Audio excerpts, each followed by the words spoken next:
আবারও চলে এসেছি লেখক শরঞ্জিত চক্রবর্তীর 4টি জনপ্রিয় বই নিয়ে। প্রথম বই হচ্ছে কম্পাস, দ্বিতীয় বই হচ্ছে ওম, তৃতীয় বই হচ্ছে 19-20 প্রেম, আর চতুর্থ বই হচ্ছে ঝাল লজেন্স। বইগুলির বিবরণে যাওয়ার আগে নমস্কার, আমি শ্রাবণী। বই অনলাইনে আপনাকে স্বাগত। বই সংক্রান্ত নতুন কোনো তথ্য জানতে আমাদের চ্যানেলটি সাবস্ক্রাইব করে দিন আর পাশে থাকা বেল আইকনটি ক্লিক করুন, যাতে নতুন কোনো ভিডিও আসা মাত্রই আপনি ফোনে নোটিফিকেশন পেয়ে যান। আর আপনি যদি এই ভিডিওটি অন্য কোনো সোশ্যাল মিডিয়া প্ল্যাটফর্ম থেকে দেখে থাকেন তবে অবশ্যই লাইক ফলো করে দেবেন।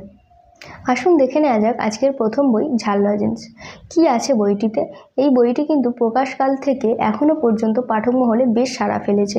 এই বইটির মধ্যে লেখক তার জীবনের একটি পর্যায় বর্ণনা দিয়েছেন এবং লেখকের উপস্থাপনার দক্ষতা বইটিকে পাঠকদের কাছে আকর্ষণীয় করে তুলেছে। বইটি আনন্দ পাবলিশার্স থেকে প্রকাশিত হয়েছে। বইটির বর্তমান মূল্য হচ্ছে 450 টাকা। আসুন দেখে নিই বইয়ের ব্লার্বের অংশটুকু। ঝাল লজেন্স 80 ও 90 দশকের সেই সময় হারিয়ে যাওয়ার স্মৃতিকথা। এখানে ধরা রইল সেই সময়ের মফস্বল জীবনের গল্প, তার ফ্রিজ, টিভি আর অ্যান্টেনার মহার্ঘতা। সেই সময়ের পুজো, নেমন্তন্ন বাড়ি, পাড়ার জলসা আর খেলাধুলোর উন্মাদনা। ধরা রইল সেই হারিয়ে যাওয়া সময়ের কলকাতার স্মৃতিও, সেই কলকাতার ট্রাম, ট্রেন, রেস্তোরাঁ আর রাস্তাঘাটের জলছবি। ধরা রইল সেই শহরের ঋতু পরিবর্তনের চিত্র, কলেজ স্ট্রিটের আলো ছায়াময় পথের গল্প। আর ধরা রইল সেই পৃথিবীর স্কুল কলেজের কথা, প্রেম ভালোবাসার কাহিনী। কেমন ছিল সেই প্রেম, সেই প্রেমপত্র আর মন খারাপের বিকালগুলো। ঝাল লজেন্সে গেঁথে রাখা রইল তাদের গল্প। এছাড়াও ঝাল লজেন্সের মধ্যে বেঁচে রইল হারিয়ে যাওয়া সেই সব মানুষেরাও, যারা সহজ জীবনের কথা বলতেন, যারা অড়ম্বরের মধ্যেও বেঁচে থাকার আনন্দ জানতেন। আসুন দেখে নিই পরবর্তী বই। পরবর্তী বই হচ্ছে কম্পাস। এটি প্রকাশিত হয়েছে আনন্দ পাবলিশার্স থেকে। এর বর্তমান মূল্য হচ্ছে 400 টাকা। এটি লেখকের প্রথম দিককার লেখা।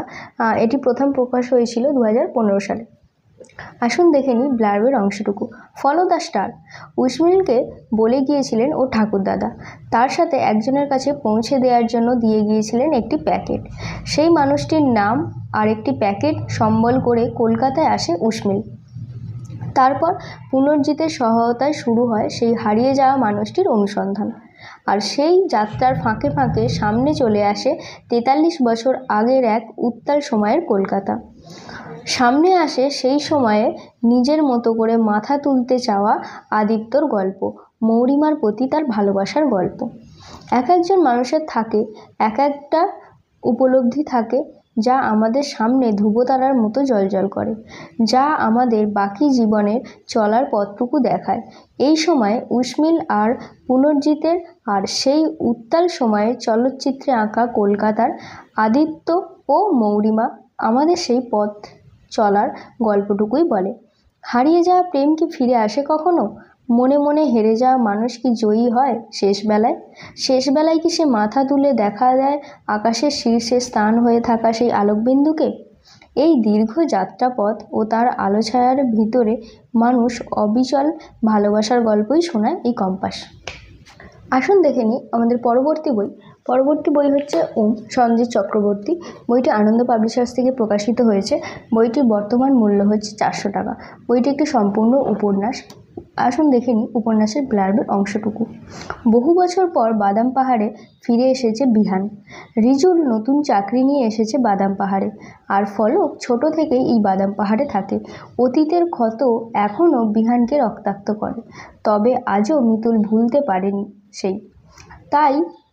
তাই নিজের অজান্তেই আবার মিতুলের জীবনে জড়িয়ে পড়ে বিহান। মিতুল ছেলের দিক থেকে অনুভব করে এক অজানা টান। অ্যাস্ট্রোফিজিক্স রিজুল মিতুলের বাড়িতেই পেন গেস্ট হিসাবে থাকে আর চাকরি করে কাছের অবজারভেটরিতে। ঝিলিককে পছন্দ করে রিজুল, কিন্তু ঝিল নিঃশব্দ এক মেয়ে। মনের যন্ত্রণা চেপে আত্মীয়ের রবির বাড়িতে থাকে সে। রিজুলের প্রেমে স্বীকার করতে কোথাও যেন বাধা পায়, তবু ভেতরে ভেতরে সেই প্রেমের কারণে নতুন এক উত্তাপ টের পায় ঝিল।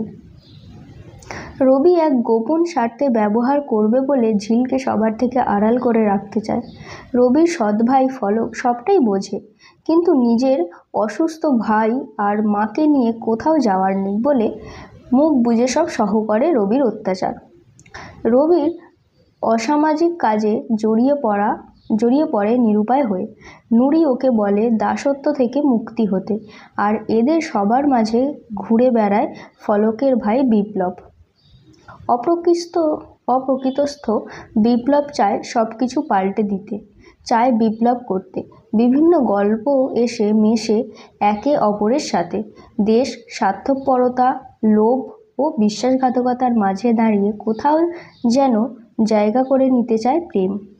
মোহনা নামক একজন বলে, বৈদিক ঋষিদের উচ্চারণে ওম আসলে সূর্যের থেকে উষ্ণতা প্রার্থনা মাত্র। শীতের পাহাড়গুলিতে এই উষ্ণতাটুকুই খোঁজে এই মানুষগুলো, আর তাদের এই অনুসন্ধান আর ভালোবাসার কাহিনী শোনায় ওম। আসুন দেখে নিই আজকের পরবর্তী বই হচ্ছে প্রেমের 19-20। বইটি দেখতে পাচ্ছেন, বইটি আনন্দ পাবলিশার্স থেকে প্রকাশিত হয়েছে। বইটির বর্তমান মূল্য হচ্ছে 450 টাকা। এটি একটি গল্পের সংকলন, এতে বেশ কিছু গল্প রয়েছে। কি কি গল্প রয়েছে আমি আগে বলে দিই। 1 নম্বর গল্প হচ্ছে বসন্ত ও একটি চেরি গাছ। 2 নম্বর গল্প হচ্ছে সরঞ্জিৎ চক্রবর্তীর সমস্যা। 3 নম্বর গল্প হচ্ছে সোনাম কাপুরের স্বয়ংবর। 4 নম্বর গল্প হচ্ছে গান এস অফ নবারুণ। 5 নম্বর গল্প হচ্ছে কনিষ্কের সেতুবন্ধন। 6 নম্বর গল্প হচ্ছে মিথ্যুক। 7 নম্বর গল্প হচ্ছে ফোর্থ ওয়াল। 8 নম্বর গল্প হচ্ছে সেলফি। 9 নম্বর গল্প হচ্ছে ধাপ্পা। 10 নম্বর গল্প হচ্ছে অনুঘটক। 11 নম্বর গল্প হচ্ছে হিজু। 12 নম্বর গল্প হচ্ছে বাবুইহাটির ব্যান্ডপিট। 13 নম্বর গল্প হচ্ছে সুপ আর ম্যান। 14 নম্বর গল্প হচ্ছে অরণ্যদেব। 15 নম্বর গল্প হচ্ছে নো নহন্নত। 16 নম্বর গল্প হচ্ছে এসেছিল নিঃশব্দ চরণে। 17 নম্বর গল্প হচ্ছে মৌসুমী মেঘের পর্যায় সরণি। আসুন দেখে নিই বইটির ব্লার্বের অংশটুকু। পৃথিবীতে মুখোমুখি হওয়ার সময় এই 19-20 বছর বয়সটি। রূপ, রস, গন্ধ জাগরণে তৈরি হয় নতুন জীবনে প্রবেশের সময় এই 19-20 বছর বয়সটি। আর তাই তার অবিচ্ছেদ্য অঙ্গ হিসাবে এসে পড়ে ভালোবাসা, এসে পড়ে প্রেম। এই বই সেই প্রেমের কথাই বলে, যে প্রেম শুধু সমর্পণই নয়, বরং সময়ের অবসম্ভাবী ছাপের মতোই তার গায়ে লেগে আছে হিংসে, অহংকার, বিদ্বেষ, রহস্য, প্রতিযোগিতা আর প্রতিশোধ। লেগে রয়েছে বন্ধুত্ব, একাকিত্ব আর মন খারাপ। শহরের শব্দের সাথে এই গল্পগুলো লেগে রয়েছে মফস্বলের শেষ বিকেলের আলো, পাহাড়ি পাইন বনের হাওয়ায় ফিসফিসানি বরফ ঝরার শ্বাস, জীবনকে নতুন করে চেনায় এইসব প্রেমের গল্প। জানায় তার চোরাগলির বাঁকের কথা, কুলুঙ্গিতে জেলে রাখা প্রদীপ, আর সর্বোপরি বলে আসল জীবন এতটাও খারাপ নয়। এই সমস্ত গল্প প্রেমকে, নতুন অঙ্গকে এনে রাখে সবার সামনে। কষ্টের কথা, প্রেমের কথা আর ভালোবাসার মানুষের সাথে একাত্মা হয়ে থাকার কথা জানায়। মজা আর খুশি চিনি লবণ মিশিয়ে। এই বই আসলে জীবন শুরুর সময়ের উৎসবের কথা বলে। নানা রঙে ছাপানো এক মন ভালো করা আকাশের কথা বলে এই 19-20 প্রেম। আজ যে বইগুলি নিয়ে কথা বললাম, আগ্রহী পাঠক বন্ধুরা বইগুলি কিনতে চাইলে যোগাযোগ করুন বই অনলাইনের হোয়াটসঅ্যাপ নাম্বারে। হোয়াটসঅ্যাপ নাম্বারটা হলো 9903442396। বই সংক্রান্ত অন্য কোনো ভিডিও দেখতে চাইলে সেটা জানাবেন। এছাড়াও আমার ভিডিওটি কেমন হলো আপনার সেটাও জানাবেন কমেন্ট বক্সে। ভিডিওটি সম্পূর্ণ দেখার জন্য ধন্যবাদ। দেখা হচ্ছে পরের ভিডিওতে।